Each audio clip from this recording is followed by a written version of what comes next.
50,000 টাকার মামলায় উল্লেখ ছিল, কিন্তু সেই 50,000 শব্দটা কিভাবে 50 কোটিতে হলো এই প্রশ্ন আপনাদের কাছে। হাজার এবং কোটির মাঝখানে শূন্যের তফাৎ কি আপনারা জানেন না? লজ্জা লজ্জা। সেম আমরা দেখেছি কিভাবে মিডিয়া ট্রায়ালের মাধ্যমে তাহরিমার চরিত্র হরণ করার চেষ্টা করা হয়েছে এবং জুলাই গণঅভ্যুত্থানের কর্মকাণ্ডকে নিয়ে সেটা আমাদের গর্বের বিষয়। আমরা জুলাই গণঅভ্যুত্থানে যেভাবে ভূমিকা রেখেছি, যেভাবে অংশগ্রহণ করেছি এবং যেভাবে দেশ থেকে ফ্যাসিস্টকে বিতাড়িত করেছি, সেটা নিঃসন্দেহে আমাদের এক গর্ব মনোনীত হচ্ছে ইতিহাস। কিন্তু আমরা দেখেছি সেই ইতিহাসের বর্ণনার্থেও হচ্ছে আমার এক সহযোদ্ধাকে জেলে নিয়ে যাওয়া হয়েছে, তাকে আটক করা হয়েছে এবং নানা হেনস্থ অপদস্থ করার চেষ্টা করা হয়েছে। আমরা এহেন কর্মকাণ্ডের তীব্র নিন্দা এবং প্রতিবাদ জানাই।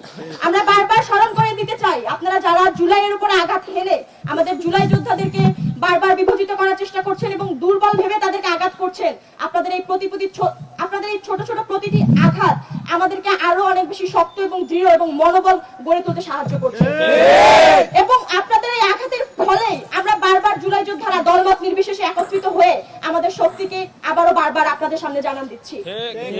আপনাদের এই বিভাজনের চেষ্টা, আপনাদের এই আমাদেরকে ব্যর্থ দেখানোর চেষ্টা এবং আমাদেরকে যেভাবে হচ্ছে চরিত্র হননের চেষ্টা করছেন এবং আমাদেরকে আঘাত করার চেষ্টা করছে, জুলাই যোদ্ধাদেরকে বিপদগ্রস্ত করার চেষ্টা করছেন, ভয়ভীতি দেখানোর চেষ্টা করছেন, এই ধরনের কর্মকাণ্ড আমাদেরকে এক বিন্দু মাত্র বিচলিত করে না। শুধুমাত্র সাময়িক কিছু যন্ত্রণার মধ্য দিয়ে আমরা পার হই, কিন্তু আমরা আমাদের দৃঢ়তা, আমরা আমাদের বিশ্বাস এবং আমরা আমাদের আজাদির লড়াই থেকে এক পাও পিছু পা হব না।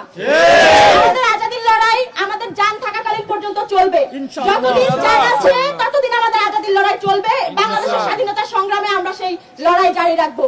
কিন্তু আপনারা যারা ভাবছেন বারবার আমাদেরকে প্রশ্নবিদ্ধ করে, এভাবে সমস্যায় ফেলে, জর্জরিত করে আমাদেরকে এই লড়াই থেকে পিছু পা করছেন, আপনারা বোকার স্বর্গে বাস করছেন।